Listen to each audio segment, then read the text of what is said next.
Alright, so you may or may not have seen it, but this is actually a follow-up video to a video I did over on Nurk FPV's channel. Do me a favor and head over there and check out that video for your chance to win a Rapidfire module, or you can stay around here and at the end of this video I'll let you know how you can win a Rapidfire module right here on this channel. So for those of you who are new, who came here from the Nurk channel, welcome. I'm Sean Ames from Heart of America FPV, and today we're going to talk about how to have good video at a drone race. To be honest, this video is a long time coming and I really need to start it off with a legit apology. So at Nats this year, it was a great time. You know, I love drone races, so it's always a phenomenal time. Because of weather, they consolidated the entire last 2 days into one day. The next 32, that ended up being me. I didn't make the Fast 56 or however that works, but I was essentially in another losers bracket type of thing. We were competing for the winner of the next 32, I guess. And over on that second track, I had horrendous video. Some of the worst video ever. I tried using the ground stations and the video was terrible. I tried using my Goggle module, the video was terrible. And I kept saying stuff to the race director, hey, help me out here, you know, the video's bad, what's going on, this stuff is unusable, it's not a fair environment. I kind of went a little bit ballistic and I'm not proud of how I acted. That moment kind of set me on this path of figuring out what it takes to have good video at events. And looking back on that now 6-7 months later, there were definitely errors. Some of them were my errors, but none of them was the race director's errors. So I'm gonna be honest, I don't remember the dude's name, but if you remember that next 32 bracket, you know who that is, please tell him I'm a jerk and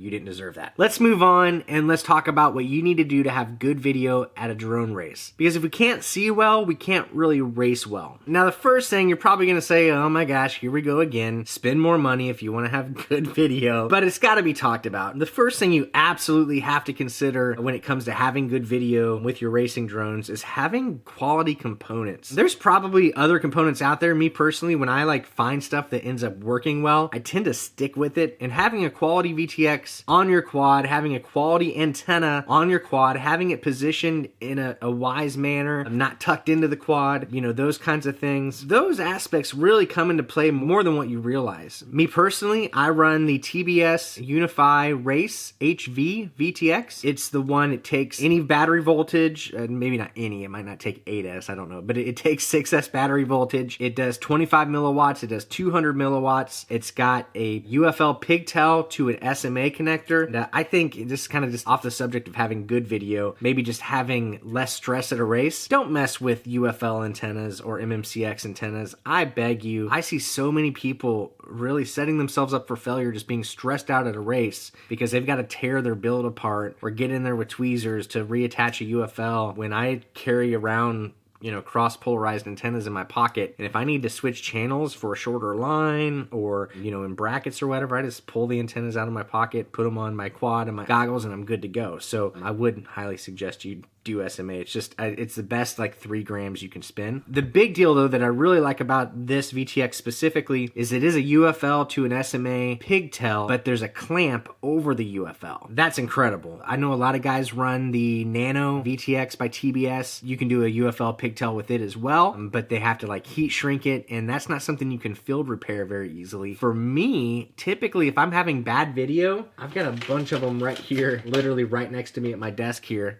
because the number one thing I end up having to replace if I have bad video is the UFL pigtail, UFL to SMA pigtail. So I buy those, just the pigtail, and I keep those in spares for sure, because 99% of the time if I'm having bad video on a quad, it's the pigtail. I went through a lot of different antennas. The Luminar Axie is a great antenna. The new TBS stubby antenna is great. For me though, I've tested all of those, and I've tested this guy. This is the Foxeer Lollipop stubby. As far as I can tell, and even on the durability side, they all pretty much perform exactly the same. The only thing is this one's half the price. So I absolutely run the Foxeer stubby antennas, and the Lollipops are great. I get great performance out of them. Obviously, in a perfect world, we would use a non-stubby antenna. We would get the antenna out here away from the quad, but then we're dealing with, if you turtle moding, you're chopping your antenna up or it gets snagged on a gate, that's kind of a big deal. I think the trade-off of having a stubby antenna is well worth it, and at this point they perform really, really well. Having good equipment in the quad is very, very important. If you have video noise, if you're getting like lines and stuff and it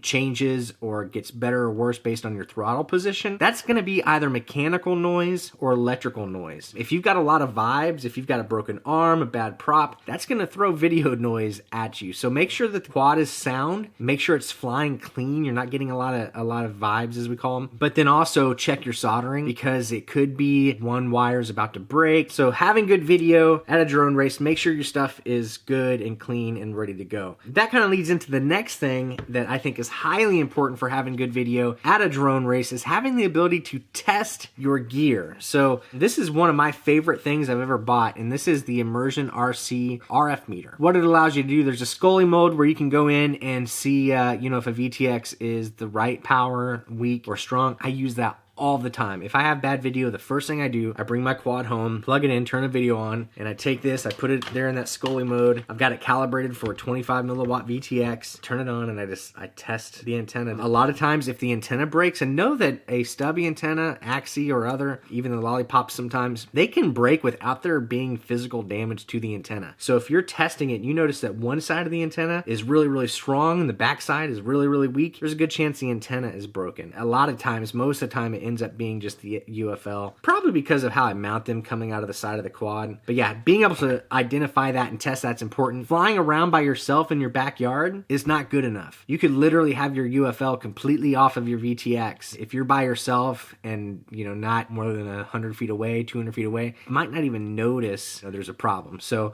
having something that allows you to test it is very, very important. On the testing front, and I'm not going to get into why, but if you're at a drone race and you're having bad video in a heat, a lot of times I'll whip this out and I'll go power test everyone else's drones too, but know that you need to power test their drones while armed, and that is sketchy because typically their antenna is right up in their props. So this isn't ideal, but to really know whether or not no one in your heat is on 200 milliwatts, you absolutely need to be testing their quad while it's armed. I don't want to tell you why, because that might lead to more people cheating, but if you want to know if someone's cheating, test their quad with it armed. That's the only way you will know whether or not they're on 25 or 200 milliwatts. The next thing, and this is where I think things really went wrong for me at Nats on these next two things, the next thing is have good logistics at the race. Make sure things are set out right. I've seen guidance before, and it essentially says if the furthest point on the track your quad is going to be 300 feet away from you, then the closest any quad should ever be to you while you're flying is 100 feet. You need to have a good buffer between you and the track. Now, recently with these new really good goggle modules and stuff, that requirement has gotten a little easier. Personally, I typically try to hold a buffer of at least 60 feet from where the pilots are sitting and the closest quad will ever come. That's a big deal, because if you think of it as quads are flying around the track, the closer a quad is to you,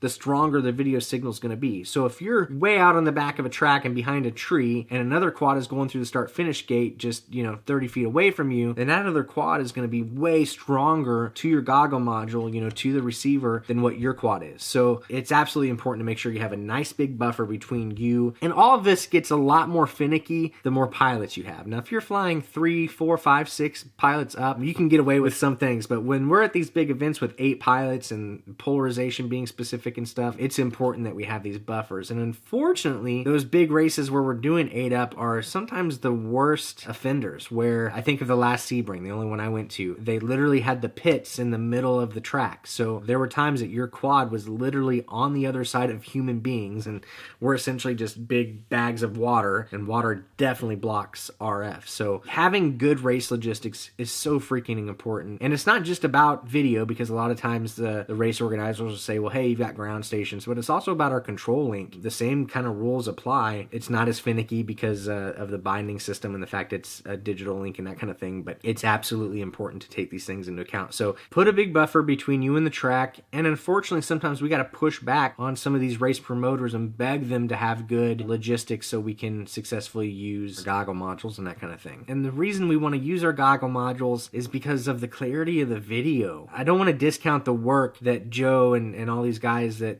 really believe in their ground stations put into it. They do a great job, but still, just because of where the technology is at, the quality of the video that I get with my HDOs and my Rapidfire goggle module compared to what I see in a ground station, it's always just not good quality video. It's just there's a lot of cable, not always the cleanest, situations. I think we got to keep the quality of our video in our own hands, and to do that, we need to push back and make sure that these races have good logistics. And that was kind of one of the things that I ran into at Nats. I tried the ground stations. They looked okay in regard to the quality of the video, but I was getting interference there. But the track was very, very close to the pits. I was in the last seat in that pit, and I was super duper close to the gate before the power loop thing. Like the gate and all the flags was like 30 feet away from me. Super duper close. I don't know exactly how close, but that was definitely an issue. Good race logistics, use your goggle module, so forth and so on. Now the next thing is absolutely my fatal flaw from Nats. It's the reason I had terrible video at Nats. I definitely own it now as I understand and know more, and that is patch antennas. I had heard that these are the greatest antennas ever, and they are. If you want to do long range, if you're flying by yourself, if you need penetration through trees, and you're flying out a certain direction, when it comes to patch antennas, this is the best you can buy. Not understanding everything, I bought two of these. I bought a right-handed one and a left-handed one to use on my goggles for drone races, but unfortunately, this is one of the worst things that I see so freaking often. No offense to the guys that make this. Like I said, this is a phenomenal antenna. Buy it, use it for when you're flying by yourself. But when it comes to drone racing, you do not want a high gain directional patch antenna. Now, I'm not an RF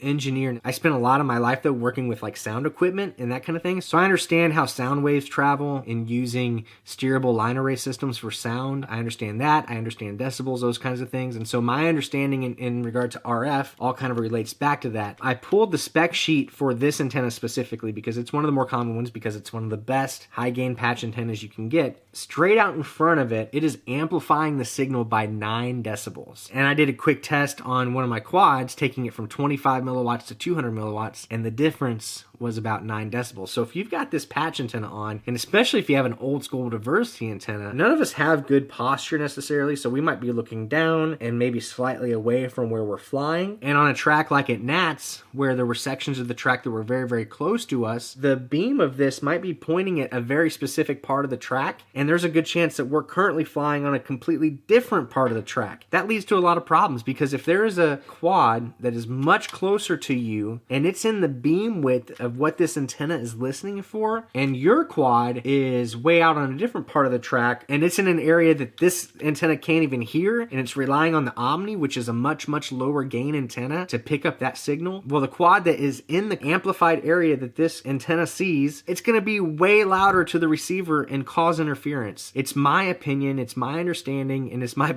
belief, I guess, that was the issue that I was running into at Nats. Now, I'm not sure why the ground stations were so bad on that track. If maybe someone on the other track that was nearby was on the wrong polarization, I don't know. There were definitely problems going on. When it comes to my goggle module being useless, this is absolutely the problem. I eventually moved my chair like way far away from the pits and flew from like up on a hill to get good video. But don't use a high gain patch antenna. Get yourself 2 Omnis. I'll show you what I use. Currently, this is my setup. Now, I've got a set of right-hand polarized antennas. I've got a set of left-hand polarized antennas. Just 2 identical Omnis. Sometimes I'll keep them in this kind of orientation. Sometimes I do this one down. I'll be honest, I don't really know if that matters. But when it comes to your goggle module, these are $20 a piece antennas, but I'm okay putting them on my goggles because I'm not going to crash these. So I really baby these antennas. I make sure they don't get knocked around, but I use 2 identical Omnis, and I use long stem antennas to get them as far away from my head as possible, because my head is full of water, as we talked.